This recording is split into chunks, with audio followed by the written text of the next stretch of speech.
ಮೇಷರಾಶಿಯಲ್ಲಿ ಕೂತಿರ್ತಕ್ಕಂಥ ಅಗ್ನಿ ನಕ್ಷತ್ರ ತ್ರಿಕೋಣ. ಸೊ ಈ ಸಲ ನವಂಬರ್, ಡಿಸೆಂಬರ್, ಜನವರಿ, February, March, April, May. So ಇಲ್ಲಿವರೆಗೂ ಎಲ್ಲಿಂದ ನವಂಬರಿಂದನೇ ಶುರು ಏನು ರಮ್ಯ, ನವಂಬರ್, ಡಿಸೆಂಬರ್, ಜನವರಿ, February, April, March, April, May.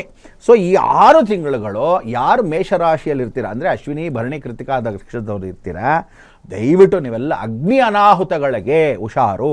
ಸಿಂಹರಾಶಿಯಲ್ಲಿರ್ತಕ್ಕಂಥ ಪುಬ್ಬಾ ನಕ್ಷತ್ರದವ್ರಿಗೆ ಗುರು ಬಂದು ಕೂತ್ಕೊತಾನೆ ಆಫ್ಟರ್ ಮೇ. ಅಂದರೆ ನೀವು ಏನು ಅನುಭವಿಸ್ತೀರಾ, ಮೇಷರಾಶಿಯವರು ಏನು ಅನುಭವಿಸ್ತೀರಾ ಈಗ ನವಂಬರ್, ಡಿಸೆಂಬರ್, ಜನವರಿ, ಫೆಬ್ರವರಿ, ಮಾರ್ಚ್, ಏಪ್ರಿಲ್, ಮೇವರೆಗೂ, ಮೇಯಿಂದ ಯಾರು ಸ್ಟಾರ್ಟ್ ಮಾಡ್ತಾರೆ, ನೆಕ್ಸ್ಟ್ ಸ್ಟಾರ್ಟ್ ಮಾಡೋದು ಸಿಂಹರಾಶಿಗೆ ಬರುತ್ತೆ. ಸಿಂಹರಾಶಿಯಿಂದ 6 ತಿಂಗಳಾದ ತಕ್ಷಣ ಧನುರಾಶಿಗೆ ಬರುತ್ತೆ. ಸೊ ಹೀಗೆ ಅಗ್ನಿ ತ್ರಿಕೋಣ ಅಂತ ಕರಿತೀವಿ.